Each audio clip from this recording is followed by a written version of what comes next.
আজকে আমরা MSc final ইয়ারের ডিফারেনশিয়াল অ্যান্ড ইন্টিগ্রাল ইকুয়েশন টপিক্সের খুবই গুরুত্বপূর্ণ একটা কোয়েকশন বলতে পারেন। সেটা হচ্ছে আমরা একটা ইকুয়েশনের আইগেন মান এবং আইগেন ফাংশন আমরা এখান থেকে ফাইন্ড আউট করার চেষ্টা করব। তো এখানে আমাদের কোয়েকশনটা কি, xt সমান ল্যামডা -1 থেকে 1 5t s cube plus 4t square s plus 3ts xs ds, এই যে কোয়েকশনটা এইটার আমরা আইগেন মান এবং আইগেন ফাংশন আমরা এখান থেকে ফাইন্ড আউট করব। তো এখানে এটাকে ফাইন্ড আউট করার অনেকগুলো স্টেপ আছে, তো আমরা এখানে স্টেপগুলো আগে একটু ভালো করে বোঝার চেষ্টা করব। তো দেখেন, ফ্রেডহোম যুগল সমীকরণের আইগেন মান এবং আইগেন ফাংশন নির্ণয়ের যে ধাপগুলো আছে সেগুলো আগে আমরা একটু বোঝার চেষ্টা করব। তারপর আমরা যদি স্টেপ বাই স্টেপ এই 8টা স্টেপকে সিরিয়ালি মেনটেন করে আমরা যদি এটাকে সামনের দিকে আগাই তাহলে খুব ইজিলি কিন্তু আমরা একটা আইগেন মান এবং আইগেন ফাংশন পেয়ে যাব।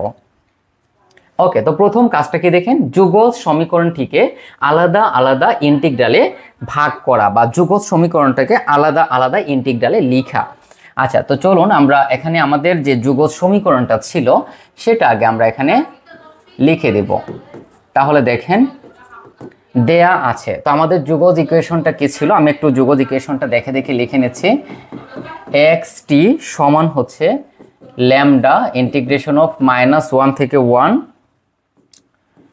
5t s cube plus 4t square s plus 3ts, আর এখানে আছে আমাদের xs ds। একটু ভালো করে আমাদের এই কোয়েকশনটা বুঝতে হবে, তারপর হচ্ছে আমরা এটাকে সলভ করব। তাহলে এখানে আমাদের যে যুগল সমীকরণটা আছে সেটা হচ্ছে xt সমান ল্যামডা -1 থেকে 1 5t s cube 4t square s 3t s। আমি জাস্ট দেখে দেখে আমার ইকুয়েশনটাকে এখানে লিখে ফেললাম। এখন আমাদের কাজটা কি দেখেন, আমরা কি বলেছিলাম, একটু আমরা যাই আমাদের এখানে স্লাইডে। যুগল সমীকরণটিকে আলাদা আলাদা ইন্টিগ্রালে লিখব। তাহলে আমাদেরকে এখানে দেখতে হবে যে এখানে কয়টা পার্ট আছে। তো আমরা দেখতে পাচ্ছি এখানে 3টা পার্ট আছে, আর এখানে যে আমরা ইন্টিগ্রেশনটা করব সেটা কিন্তু কার সাপেক্ষে, s এর সাপেক্ষে। দেখেন এখানে আমাদের কি আছে, এখানে আছে আমাদের ds, তার মানে এখানে যে ফাংশনটা আছে এই যে টোটাল যে অংশটা আছে এটাকে s এর সাপেক্ষে ইন্টিগ্রেশন করতে হবে। তার মানে এখানে sটা হচ্ছে চলক, sটা হচ্ছে চলক, বাট এই যে এখানে t আছে, ল্যামডা আছে বা বাকি যেগুলো আছে এগুলো হচ্ছে কনস্ট্যান্ট, এগুলোর এখানে কোনো কাজ হবে না। তাহলে এটাকে আমরা এভাবে লিখব যে xt সমান ল্যামডা। আচ্ছা, একটু লক্ষ্য করি আমরা, দেখেন এখানে 5t কিন্তু কনস্ট্যান্ট, তাহলে আমরা লিখব 5t ল্যামডা -1 থেকে 1। দেখেন এখানে টিও কিন্তু কনস্ট্যান্ট, কারণ এখানে ইন্টিগ্রেশনটা s এর সাপেক্ষে। তাহলে এখানে 5t কে আলাদা করে নিলাম ল্যামডা, তাহলে এখানে থাকবে x কিউব xs ds। এখানে অবশ্যই xsটা হচ্ছে চলক, কারণ এখানে s আছে। ওকে, তারপর হচ্ছে প্লাস, এখানে দেখেন 4, তারপর কি আছে t স্কোয়ার, তারপর হচ্ছে ল্যামডা। এই সম্পূর্ণ অংশের সাথেই কিন্তু ল্যামডা আছে। তাহলে এখানে -1 থেকে 1, তাহলে এখানে আছে s আর এখানে আছে xs ds। ওকে, আমরা এটাকে দুইটা পার্টে ভাগ করলাম। এখন তৃতীয় পার্টে যাই, এখানে 3tটাও কিন্তু কনস্ট্যান্ট, সো আমরা লিখব 3t ল্যামডা -1 থেকে 1, তাহলে এখানে থাকবে s xs ds। একটু ভালো করে আমরা বিষয়টাকে ফিল করার চেষ্টা করব। তার মানে এখানে আমাদের যে কোয়েকশনটা ছিল সেটাকে আমরা আলাদা আলাদা ইন্টিগ্রালে ভাগ করে নিলাম। ওকে, তো আশা করি আমাদের ফার্স্ট স্টেপটা আমরা বুঝতে পেরেছি। তাহলে আমাদের ফার্স্ট স্টেপ কি ছিল, আমাদের এখানে ফার্স্ট স্টেপ ছিল এটাকে আলাদা আলাদা ইন্টিগ্রালে লেখা, সেটা আমাদের কাজ শেষ। এখন দ্বিতীয় স্টেপে বলা হয়েছে ইন্টিগ্রালগুলোকে আলাদা আলাদা হবে c1 c2 c3 c4, মানে যতগুলো পার্ট থাকবে সেই অনুযায়ী আপনাকে ভ্যালু ধরতে হবে। কিভাবে, চলুন আমরা দেখি। ওকে, তাহলে এটাকে আমরা এভাবে লিখবো এখন xt সমান 5t ল্যামডা c1। এখানে দেখেন, এখানে এই জায়গাটা আমরা একটু ফিল করি।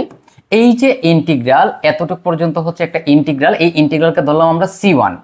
এই যে ইন্টিগ্রালকে ধরবো আমরা c2, এই যে ইন্টিগ্রাল, এই ইন্টিগ্রালকে ধরবো আমরা C3, মানে যে ইন্টিগ্রালগুলো আছে সেগুলোকে আমরা C1 C2 C3 C4 যতগুলো আছে আর কি ততগুলো আপনাকে এখানে ধরতে হবে, এটাই হচ্ছে এখানের মেইন কনসেপ্ট। ওকে, তারপর হচ্ছে প্লাস, তাহলে 4t স্কোয়ার ল্যামডা, তাহলে এটাকে ধরলাম আমরা C2, আর এটা হবে 3t ল্যামডা C3। ওকে, তাহলে আমরা লিখতে পারি সুতরাং XS, মানে টি এর জায়গায় যদি আমরা S লিখি তাহলে এটা কি হবে দেখেন, 5s lambda C1 plus 4s square lambda C2 plus 3s lambda C3।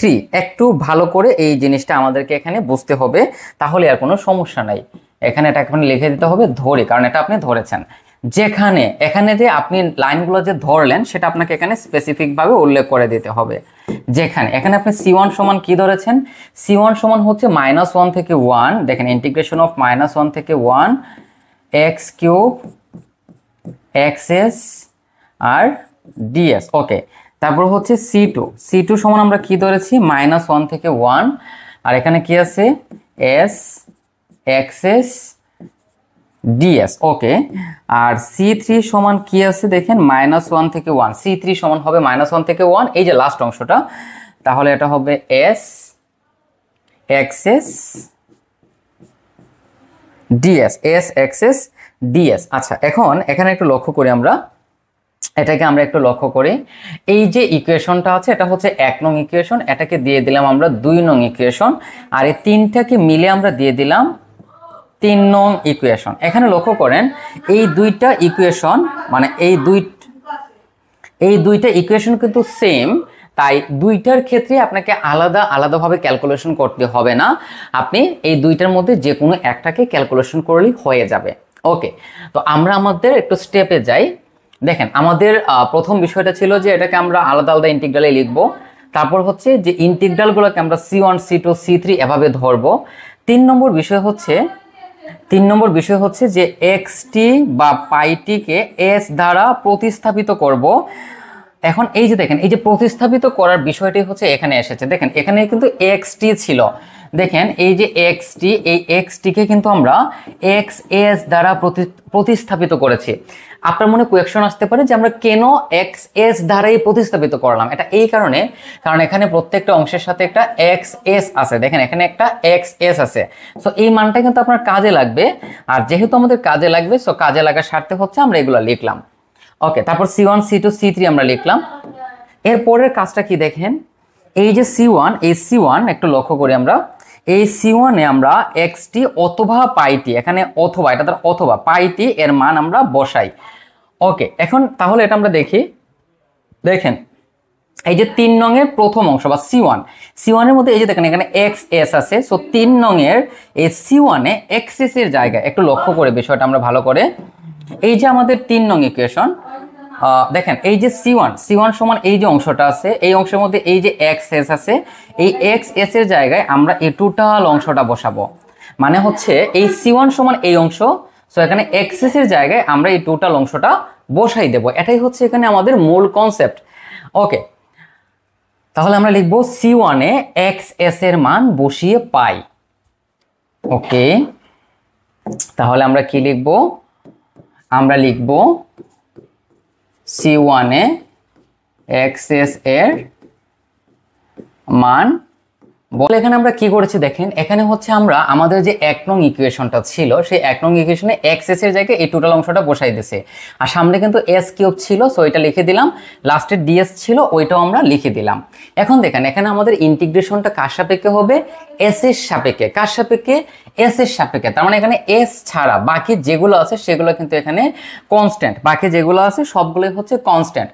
তাহলে আমরা বাকিগুলোকে আলাদা আলাদা করে নেব। তাহলে দেখেন আমরা এখানে লিখব -1 থেকে 1, তাহলে এখানে আমাদের কনস্ট্যান্টটা কি 5 ল্যামডা C1, এই যে দেখেন 5 ল্যামডা C1 হচ্ছে কনস্ট্যান্ট, s³ এর সাথে s যদি আমরা গুণ করি তাহলে s⁴ ds। ওকে, তারপর আবার -1 থেকে 1, এখানে কি আছে, এখানে আছে 4 ল্যামডা C2, এখানে আছে s², এখানে আছে s³, তাহলে এটা হয়ে যাবে s⁵ আর হচ্ছে ডিএস, তারপর আবার -1 থেকে 1, মানে এখানে ইন্টিগ্রালগুলোকে আমরা আলাদা আলাদা করে নিলাম, অর্থাৎ 3টা পার্টে ডিভাইড করে নিলাম। আপনি চাইলে না করলেও হবে, একসাথে করলেও সমস্যা নাই। আচ্ছা, তাহলে এখানে 3 ল্যামডা, দেখেন 3 ল্যামডা c3, আর এখানে s কিউবের সাথে s গুণ করলে s⁴, আর এখানে আছে আমাদের ds। ওকে, তাহলে আমাদের এতটুকু পর্যন্ত কাজ শেষ। এখন আমরা এটাকে ক্যালকুলেশন করব। তাহলে দেখেন, এখন জাস্ট আপনি ইন্টিগ্রেশন করে দিবেন 5 ল্যামডা c1, s⁴ ds হচ্ছে s⁵5/5। এখানে আমরা যে ফর্মুলাটা অ্যাপ্লাই করেছি সেটা হচ্ছে ইন্টিগ্রেশন অফ x⁴n dx সমান x⁴n+1/n+1 c, মানে হচ্ছে পাওয়ার যত থাকবে তার সাথে আরো এক যোগ হবে, আর উপরে টোটাল পাওয়ারটা নিচে আসবে। তারপরে হচ্ছে 4 ল্যামডা c2, তাহলে এটা হবে s⁶6/6, আর এখানে কি আছে 3 ল্যামডা c3, এটা হয়ে যাবে s⁵5/5, আর এখানে প্রত্যেকটার ক্ষেত্রে লিমিট হচ্ছে -1 থেকে 1, -1 থেকে 1। দেখেন, এই যে আমরা জানি যে আপার লিমিট লোয়ার লিমিট যদি সেম হয়, জাস্ট অপোজিট সাইন যুক্ত হয়, তাহলে আপনি 2 দ্বারা গুণ করে লিমিট চেঞ্জ করতে পারেন, অথবা আপনি এটাকে মান বসিয়েও ক্যালকুলেশন করতে পারেন, কোনো সমস্যা নেই। ওকে, তাহলে দেখেন এখান থেকে আমরা কি লিখব, s1 সমান 5 ল্যামডা c1, আচ্ছা, ইনটু 1/5, মানে এই 5টাকে নিয়ে আসলাম। এখন 1 যদি বসাই তাহলে 1 এর পাওয়ার 5 হলে 1ই হবে, তারপর সূত্র অনুযায়ী হচ্ছে মাইনাস। এখন s এর পাওয়ার যদি মানে s এর মান যদি -1 নেই, -1 এর পাওয়ার যদি 5 হয় তাহলে সেটা হবে -1, মাইনাসে মাইনাসে +1। তারপর এখানে দেখেন 4 ল্যামডা c2, নিচে 6 আছে, এটাকে লিখে দিলাম। 1 বসালে 1, তারপর সূত্র অনুযায়ী -1 যদি বসান, -1কে -1 এর পাওয়ার যদি জোড় সংখ্যা হয় তাহলে সেটা +1 হয়ে যাবে। তারপর দেখেন 3 ল্যামডা c3, আর এখানে নিচে আছে 5, তো এখানে যদি আমরা 1 বসাই তাহলে 1, আর -1 যদি বসাই তাহলে এটা মাইনাসে মাইনাসে +1 হয়ে যাবে। এখানে 5 5 কাটা, তাহলে s1 সমান আপনি পাবেন, দেখেন 1 আর 1 যোগ করলে হচ্ছে 2, তাহলে 2 ল্যামডা c1। এখানে এটা 0, তো এটা টোটালি বাদ, বাট আপনি চাইলে এটাকে লিখতে পারেন 0 c2, আর এখানে দেখেন 2, তাহলে 2 3 দুগুণা হচ্ছে 6, তাহলে এটা হবে 6/5 ল্যামডা c3। এতটুকু পর্যন্ত আশা করি আমরা ক্লিয়ারলি বুঝতে পেরেছি। আচ্ছা, এখানে একটু দেখেন, এখানে একটু আমি মানগুলো লিখতে ভুল করেছি, এটা c1, এগুলো হচ্ছে c1। ওকে, এতটুকু পর্যন্ত বোঝার পরে আপনাকে যে কাজটা করতে হবে সেটা হচ্ছে এগুলাকে ইকুয়েশন বানাতে হবে। কি বানাতে হবে? ইকুয়েশন। এখন ইকুয়েশনটা আমরা কিভাবে বানাবো দেখেন, 1 গুলোকে আমরা একসাথে নিয়ে নিব। তাহলে এই লাইনটাকে আমরা এভাবে লিখতে পারি, দেখেন 2 lambda c1 minus c1 plus 6/5 c3, lambda আছে না? আচ্ছা, ল্যামডা c3 ইকুয়াল টু 0, মানে এখানে c1টাকে আমরা ডান দিকে নিয়ে নিলাম। এখন এই দুইটা থেকে c1 কমন নিয়ে নেন, তাহলে 2 ল্যামডা মাইনাস 1 c1, আর এখানে কি আছে 6/5 ল্যামডা c3 ইকুয়াল টু হচ্ছে 0। এতটুকু পর্যন্ত আশা করি আমরা ক্লিয়ারলি বুঝতে পেরেছি। তো এতক্ষণ পর্যন্ত আমরা কি করেছি, আমরা c1 এ এক্সএস এর মান বসিয়ে এরকম একটা মান নিয়ে এসেছি, মানে ক্যালকুলেশন করার পরে যে মানটা আসবে সেটাকে আমরা এই যে c1 c2 c3 এই ফরম্যাটগুলোর মাধ্যমে নেয়ার চেষ্টা করব, এই যে দেখেন। তারপর এখান থেকে আমরা কি করেছি দেখেন, ইন্টিগ্রেশন করি, c1 এর মান বের করি, একইভাবে c2 c3 এর মান বের করি, মানে হচ্ছে এই যে দেখেন এখান থেকে আমরা এই যে c1 এর মান বের করেছি, তারপর এটাকে ক্যালকুলেশন করে একটা ফরম্যাটে নিয়ে এসেছি। তো এখানে আমরা কি করেছিলাম, এক্সএস এর মান আমরা c1 এ বসিয়েছিলাম, এখন এক্সএস এর মান আমরা c2 তে বসাবো, অর্থাৎ এই জায়গাতে বসাবো। তাহলে এখন আমরা লিখবো যে এক্সএস এর মান আমরা c2 তে বসাই। আচ্ছা, আমরা একটু আমাদের পেজে যাই। ওকে,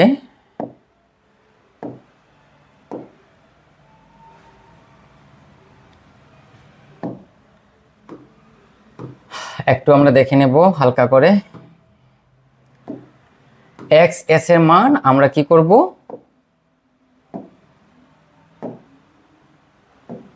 আচ্ছা ঠিক আছে, তাহলে দেখেন এক্স এস এর মান আমরা C2 তে বসাবো, এক্স এস এর মান আমরা C2 তে বসাবো।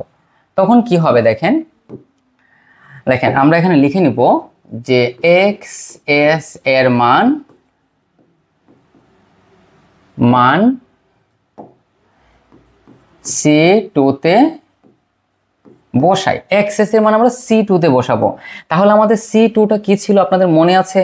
দেখেন আমাদের C2 এই যে দেখেন এটা হচ্ছে আমাদের C2, তাহলে C2 সমান কি হবে, -1 থেকে 1 s, আর এক্সএস এর এই যে অংশটা আছে এই অংশটা আমরা বসাবো। এই অংশটা লেখার উদ্দেশ্য হচ্ছে যাতে আমরা সরাসরি ভ্যালুগুলো বসাতে পারি। তাহলে দেখেন এখানে আমরা ভ্যালুগুলো বসিয়ে দিয়েছি, অর্থাৎ এক্স এস এর মান আমরা 2 নং এ বসিয়ে দিয়েছি। এখন আমরা জাস্ট ক্যালকুলেশন করব এটাকে, তো জাস্ট ক্যালকুলেশন। তাহলে এটা কি হবে দেখেন একটু লক্ষ্য করি, আমরা -1 থেকে 1 ইন্টিগ্রেশন এস এর সাপেক্ষে, তাই এস ছাড়া বাকিগুলোকে আমরা সামনে নিয়ে আসব। তাহলে 5 ল্যামডা c1 এস, এটা কিন্তু এস, 5 ল্যামডা c1, তাহলে এস আর এস হচ্ছে এস স্কয়ার, তাহলে এস স্কয়ার ডিএস। তারপর আবার লিখলাম এখানে আছে আমাদের 4 ল্যামডা c2, তাহলে এস স্কয়ারের সাথে এস গুণ করলে এস কিউব। তারপর আবার -1 থেকে 1, এখানে হবে 3 ল্যামডা c3, এখানে s আর s গুণ করলে s স্কয়ার ds। সেম প্রসেসে আপনি জাস্ট এটাকে ইন্টিগ্রেশন করবেন, এখানে আর অতিরিক্ত কোনো কাজ নাই আপনার। তাহলে c2 সমান হচ্ছে 5 lambda c1 s square ds হয়ে যাবে s কিউব বাই 3 -1 থেকে 1 4 ল্যামডা c2, এটা হয়ে যাবে s to the power 4 by 4 -1 থেকে 1 প্লাস 3 ল্যামডা c3, এটা হয়ে যাবে s কিউব বাই 3 -1 থেকে 1।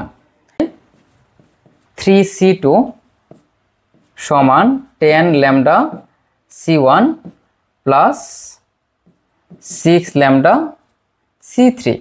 তাহলে একদিকে নিয়ে আমরা এটাকে লিখব 10 lambda c1 minus 3c2 plus 6 lambda c3 equal to হচ্ছে 0, এবং এটাকে দেব আমরা 5 নং সমীকরণ, এটাকে লিখব আমরা 5 নং সমীকরণ। এখন দেখেন আমরা কি করেছি, প্রথমে আমরা কি করেছিলাম, প্রথমত আমরা এক্সএস এর মান c1 এ বসিয়েছিলাম, বসিয়ে আমরা একটা ইকুয়েশন পেয়েছি। দেখেন এখানে বসিয়ে আমরা এই যে এক্সএস এর মান, এই যে এক্সএস এর মান আমরা c1 এ বসিয়ে আমরা একটা ইকুয়েশন পেয়েছি। তারপর এই এক্সএস এর মান এটার মধ্যে বসিয়ে আমরা একটা ইকুয়েশন পেয়েছি। এখন এই এক্সএস এর মান এই 3 নং ইকুয়েশনে বসিয়ে আমরা একটা ইকুয়েশন পাবো। তবে এখানে একটা বিষয় আসলে আপনাদের না বললেই নয়, সেটা হচ্ছে এই দুইটা ইকুয়েশন দেখেন ডান দিক কিন্তু সেম, এই যে অংশটা এই অংশটা কিন্তু সেম, তার মানে c1 এর ক্যালকুলেশনের আগ পর্যন্ত এই দুইটার ক্যালকুলেশন সেম হবে। দ্যাট মিন্স আমরা এখানে যদি আসি, তাহলে এই জায়গা পর্যন্ত দেখেন আমি একটু বুঝিয়ে দিচ্ছি, এখানে এই জায়গা পর্যন্ত দেখেন এই জায়গা পর্যন্ত আমাদের ইকুয়েশন সেম থাকবে, জাস্ট এখানে c2 এর জায়গায় হবে c3।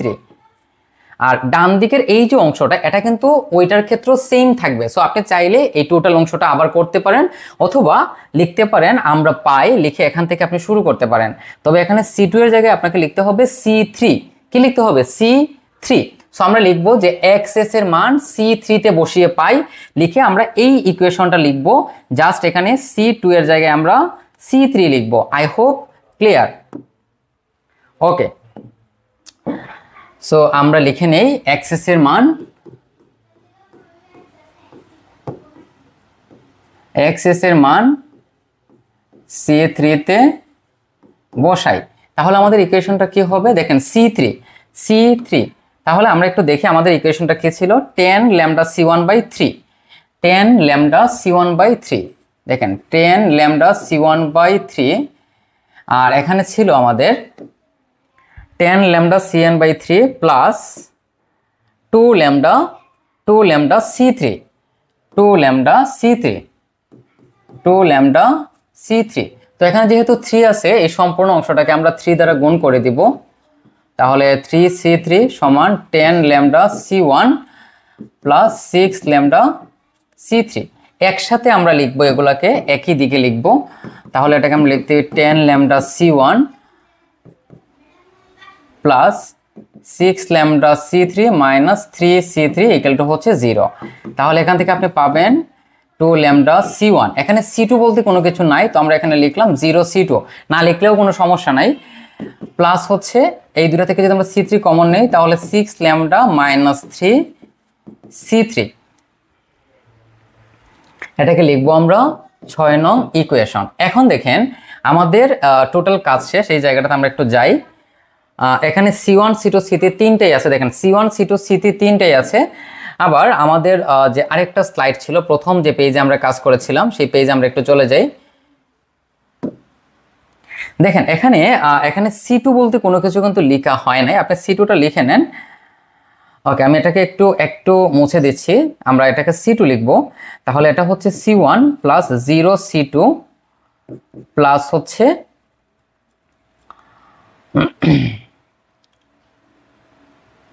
6/5 lambda c3 equal to হচ্ছে 0, এবং এটা ছিল আমাদের কত নং ইকুয়েশন? 4 নং ইকুয়েশন। তাহলে দেখেন এখন এই যে 4 নং ইকুয়েশন, যেটা আমরা c1 এ বসিয়ে যে 4 নং ইকুয়েশনটা পেয়েছি, এখানে দেখেন এখানে এই যে c1 এর সহগ, c2 এর সহগ এবং c3 এর সহগ, দেখেন এখানে সহগের মধ্যে কিন্তু কি আছে? ল্যামডা আছে। এই সহগগুলো নিয়ে আমরা নির্ণয় করব, এটা হচ্ছে একটা অংশ। তারপর আরেকটা অংশ কি দেখেন, যেখান থেকে আমরা 5 নং ইকুয়েশন পেয়েছিলাম, দেখেন এই যে অংশটা থেকে আমরা কি করব, এখানে c1 এর সহগ হচ্ছে এই অংশটা, c2 এর সহগ -3, c3 এর সহগ হচ্ছে 6 ল্যামডা, এগুলো বসিয়ে আমরা আরেকটা অংশ পাবো। আর আমরা লাস্টে যে অংশটা বের করেছি, এখানে দেখেন এখানে c1 এর সহগ হচ্ছে আপনার 10 ল্যামডা, c2 এর সহগ হচ্ছে 0 এবং c3 এর সহগ হচ্ছে 6 ল্যামডা -3। এই যে টোটাল যে মানগুলো আছে, এই মানগুলোকে আমরা নির্ণায়কের মাধ্যমে সমাধান করে হচ্ছে এটার আইগেন মান ফাইন্ড আউট করব। ওকে, তো চলুন আমরা আমাদের ক্যালকুলেশনে চলে যাই।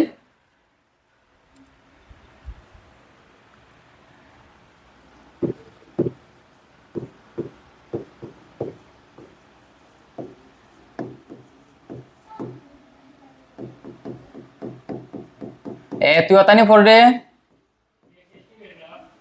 না হয়েছে না নে প্রিন্টার অন হয়েছে নে।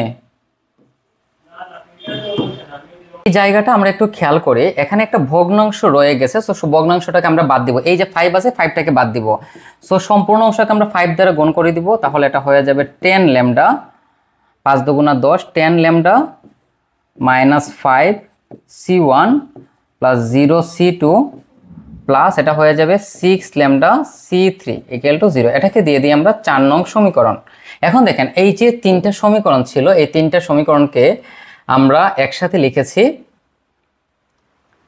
এই যে দেখেন এভাবে সবগুলো সহগ নিয়ে আমরা এরকম একটা ফরম্যাট পেয়ে যাব। এখন আপনার কাজ একটাই, সেটা হচ্ছে নির্ণায়ক প্রক্রিয়া, এটাকে সমাধান করবেন। তাহলে দেখেন আমরা যদি 10 ল্যামডা -5 কে নেই, তাহলে এই কলাম এই সারি বাদ, আগে এই দুইটা গুণ হবে, তাহলে হয়ে যাবে 3 6 হচ্ছে 18, আর মাইনাসে মাইনাসে হচ্ছে +9, তারপর সূত্র অনুযায়ী মাইনাস, এই দুইটা গুণ করলে 0, তারপর 0 নিলে 0, সো এটা লিখছি না আমি। 6 ল্যামডা যখন নিব তখন দেখেন আবার সেম প্রসেস, আগে এই দুইটা গুণ হবে 0, তারপর সূত্র অনুযায়ী মাইনাস, এই দুইটাকে গুণ করলে হয়ে যাবে 30, তাহলে এটা +30 ল্যামডা, এই অংশটা সমান হচ্ছে 0। মানে আইগেন মান বের করার জন্য আপনাকে যে কাজটা করতে হবে সেটা হচ্ছে স্বাভাবিক বহুপদী এবং স্বাভাবিক সমীকরণ। তো স্বাভাবিক সমীকরণ আমরা লিখবো না, জাস্ট এটা নির্ণায়ক সমান 0, এটাকে ক্যালকুলেশন করে ল্যামডার যে ভ্যালুগুলো আসবে সেগুলোই হচ্ছে আইগেন মান। ওকে, তাহলে এই অংশ সমান হচ্ছে 0। চলুন এখন আমরা গুণ করব। তো গুণটা কিভাবে দেখেন, প্রথমে 10 ল্যামডা, তাহলে এটার সাথে এটাকে গুণ করলে -180 ল্যামডা স্কয়ার প্লাস 9 10 90 ল্যামডা, 5 দ্বারা গুণ করলে 5 18 হচ্ছে 90 ল্যামডা মাইনাস 5 9 45, আর 3 6 180, মানে 3 30 6 180 ল্যামডা স্কয়ার। তাহলে এই দুইটা কাটা যাবে, তাহলে এখান থেকে আমরা পাবো 180 ল্যামডা সমান 45, অর্থাৎ ল্যামডার সমান হচ্ছে 1/4। তাহলে এখানে আমাদের আইগেন মান হচ্ছে 1/4। সো আমরা লিখব সুতরাং আইগেন মান ল্যামডা সমান 1/4। এতটুকু পর্যন্ত হচ্ছে আমাদের আইগেন মান নির্ণয়ের কনসেপ্ট। এখন আমরা আইগেন ফাংশন নির্ণয় করব। আমরা এখানে ল্যামডার মান বের করেছি 1/4। তো এই যে ল্যামডার মানের উপর ভিত্তি করে, মানে আইগেন মানের উপর ভিত্তি করে আপনাকে আইগেন ফাংশন নির্ণয় করতে হবে। তো এখন দেখেন, এই যে ল্যামডা সমান আমরা 1/4 বের করেছি, এই মানটা হচ্ছে আমরা দুইটা ইকুয়েশনে বসাবো। একটু লক্ষ্য করি আমরা সেই দুইটা ইকুয়েশন কি দেখেন। এই যে আমাদের 4 নং ইকুয়েশন, এই 4 নং ইকুয়েশনের মধ্যে C1 এবং C3 আছে। C1 এবং কি আছে? C3 আছে। এখানে লক্ষ্য করি আমরা একটু 4 নং ইকুয়েশনে যাই। এটা হচ্ছে আমাদের 5 নং ইকুয়েশন। আমরা যদি C1 এ চলে যাই, C1, ওকে, পেজগুলো উলটপালট হয়ে গিয়েছে। দেখেন, এই হচ্ছে আমাদের 4 নং ইকুয়েশন। এখানে ল্যামডা এর জায়গাতে আমরা এই যে একটু আগে 1/4 বের করেছি, এটা বসাবো এই 4 নং ইকুয়েশনে। আবার ল্যামডার মান আমরা 6 নং ইকুয়েশনে বসাবো, এই 6 নং ইকুয়েশনে বসাবো। দেখেন, এই যে C1 এবং C3 আছে। এখন প্রশ্ন হচ্ছে, তা আমরা 1 এবং মানে 4 এবং 6 এ বসাবো, তাহলে 5 নং এ আমরা কেন বসাবো না?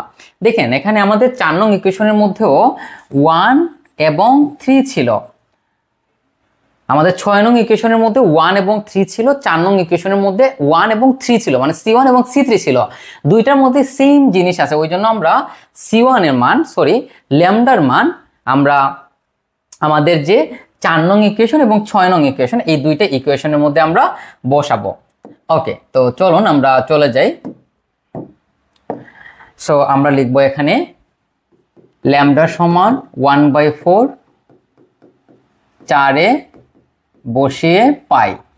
তাহলে আমাদের 4 নং ইকুয়েশনটা কি ছিল আমরা একটু দেখে নেই। আমরা আমাদের 4 নং ইকুয়েশনে চলে যাই। 10 lambda minus 5, 10 lambda minus 5 C1। দেখেন, 10 ল্যামডা মাইনাস 5 C1, এখানে C2 বলতে কোনো পদ কিন্তু ছিল না। ওকে, তারপরে হচ্ছে 6 ল্যামডা C3। একটু আমরা দেখে নেই 6 ল্যামডা C3, তাহলে হচ্ছে 6 ল্যামডা C3। ওকে, তাহলে এটা হয়ে যাবে, যদি আমরা 2 দ্বারা ভাগ করি তাহলে 5, আর এটা হয়ে যাবে 2 মাইনাস 5 C1, আর এটা হয়ে যাবে 3/2 C3 ইকুয়াল টু হচ্ছে 0। সো আমরা যদি 2 লসাগু নেই তাহলে 5, 5 2 এ 10, এটা হয়ে যাবে 3/2 C3। উভয় পক্ষ থেকে 2 বাদ দিয়ে দেন, তাহলে minus 5 C1 plus 3 C3 equal to হচ্ছে 0। C3 ইকুয়াল টু হচ্ছে 0। তাহলে এখান থেকে আমরা C1 সমান কি লিখতে পারি? দেখেন, 5 C1 সমান 3 C3।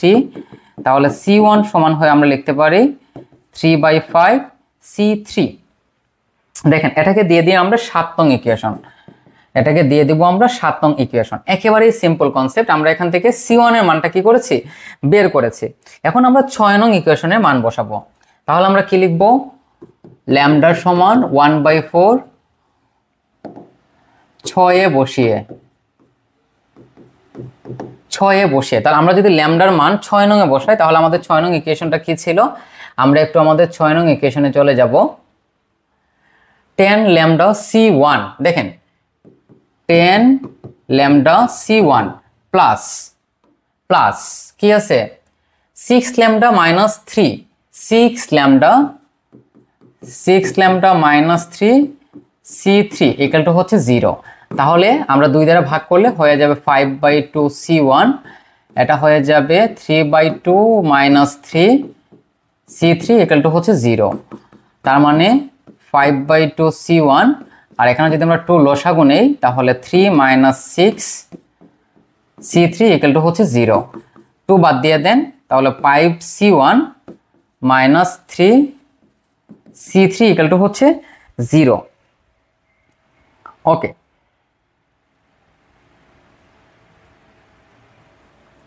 আচ্ছা, এটাকে দিয়ে দিয়ে আমরা 8 নং ইকুয়েশন। সো আমরা ধরে নিব C3 সমান 5। আচ্ছা, এখন প্রশ্ন হচ্ছে যে C3 সমান 5 আমরা কেন বসাবো? এটাও কিন্তু একটা কোয়েকশন। দেখেন, যদি আমরা C3 সমান 5 বসাই তাহলে কি হবে? 5 C1 সমান 3 C3, তাহলে C1 সমান হয়ে যাবে 3, C1 সমান হয়ে যাবে 3। আপনি এখানে মান বসান, এটা শর্ত সিদ্ধ হবে। অর্থাৎ আমি যদি এখানে C1 এর জায়গায় 3 বসাই তাহলে 3 5 কত? 15 সমান, এখানে যদি মাইনাস, আর এখানে আছে 3c3 সমান হচ্ছে 5, তাহলে 3 × 5 = 15। দেখেন 15 থেকে 15 বিয়োগ করলে হচ্ছে 0, অর্থাৎ এখানে আমার রাইট হ্যান্ড সাইডে 0 আছে, এটা কিন্তু এখানে মিলে যাচ্ছে, এটা এখানে কি হচ্ছে মিলে যাচ্ছে। এখন আমরা C1 এর মান আমরা জানি 3, C3 এর মান জানি আমরা কত 5। এখন এই যে C1 এবং C3 এর মান আমরা বসাবো এখন 5 নং ইকুয়েশনে, বসিয়ে আমরা C2 এর মান বের করব। আচ্ছা, এখন আমরা একটু আমাদের কোয়েকশনে যাই যে আমাদের মূল টার্গেটটা এখানে কি ছিল। দেখেন আমাদের মূল টার্গেটটা হচ্ছে এই যে আপনি লাইনটা বের করেছেন, অর্থাৎ এই যে 2 নং সমীকরণ লিখেছেন, এই 2 নং ইকুয়েশনের মধ্যে যে আপনি C1 C2 C3 লিখেছিলেন ওইগুলোর মান আপনি লিখবেন, ওইগুলোর মান আপনি বের করবেন, এটাই কিন্তু আপনার মূল কাজ ছিল। সো আমরা জাস্ট এই যে আমাদের 2 নং ইকুয়েশন, এই 2 নং ইকুয়েশনের জন্য C1 C2 C3 দরকার, এর মধ্যে আমরা C1 এবং C3 বের করে ফেলেছি, জাস্ট C2 রয়েছে। তো C2 এর জন্য হচ্ছে আমরা আমাদের 5 নং ইকুয়েশনের হেল্প নিব। তো এই হচ্ছে আমাদের 5 নং ইকুয়েশন, যে 10 ল্যামডা C1 মাইনাস 3c2, এটা আমরা লিখে নিই, একটু আমরা আমাদের পেজে চলে যাই। সো আমরা আমাদের একটু মানে চলে যাব। এখন দেখেন এই হচ্ছে এতটুকু পর্যন্ত, এখন এটাকে আমরা একটু ছোট করে দেই। ওকে, তাহলে এখন আমরা কি লিখবো দেখেন, আমরা 3 এবং 6 কাজ করেছি, এখন লিখবো 5 হতে। আচ্ছা, আমাদের 5 নং ইকুয়েশনটা কি ছিল, আমরা একটু 5 নং ইকুয়েশনে চলে যাব। 10 ল্যামডা C1, দেখেন 10 ল্যামডা C1, তারপর কি আছে, তারপর আছে আমাদের -3c2,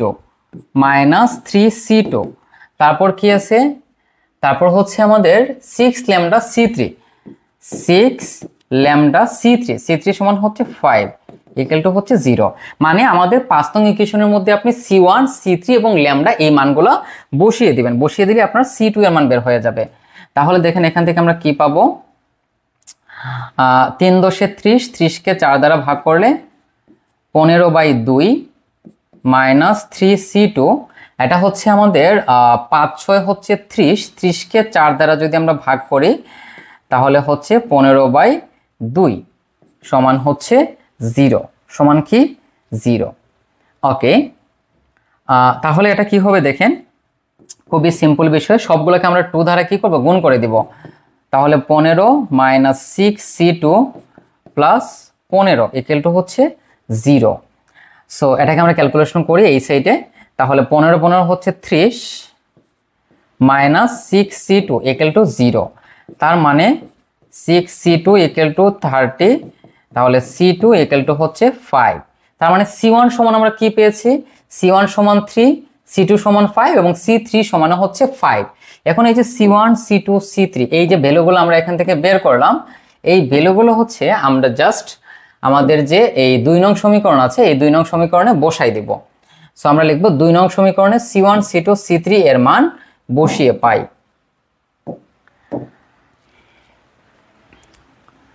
সো আমরা কি লিখব, 2 নংয়ে ল্যামডা C1 C2 C3 এর মান বসাই। তো আমরা যদি মানগুলো বসাই তখন কি হবে দেখেন, তাহলে দেখেন এখানে আমরা কি করেছি, আমরা জাস্ট 2 নং ইকুয়েশনে ল্যামডা C1 C2 C3 এর মান বসিয়ে দিলাম, কাটাকাটি করলাম, এই 15/40 কে আমরা যোগ করলাম, এই মানটা চলে আসলো, এটাই হচ্ছে আমাদের আইগেন ফাংশন। সো আমরা লিখব সুতরাং আইগেন ফাংশন xt সমান হচ্ছে 15/2t + 5t², এবং এটাই হচ্ছে আমাদের আনসার। আমরা একটু আমাদের স্লাইডে চলে যাই। দেখেন এখানে কি বলা ছিল যে নির্ণায়ক প্রক্রিয়া আইগেন মান বের করব, যেটা আমরা বের করেছি, আইগেন মানের উপর ভিত্তি করে আইগেন ফাংশন আমরা নির্ণয় করব। তো এই ছিল আমাদের আইগেন মান এবং আইগেন ফাংশন রিলেটেড কোয়েকশন। সবগুলো কোয়েকশন আপনি সেম প্যাটার্নে সলভ করতে পারবেন। এরপরেও যদি আপনার কোনো সমস্যা থাকে বা কোনো কনফিউশন থাকে অবশ্যই প্রশ্ন করবেন। ধন্যবাদ।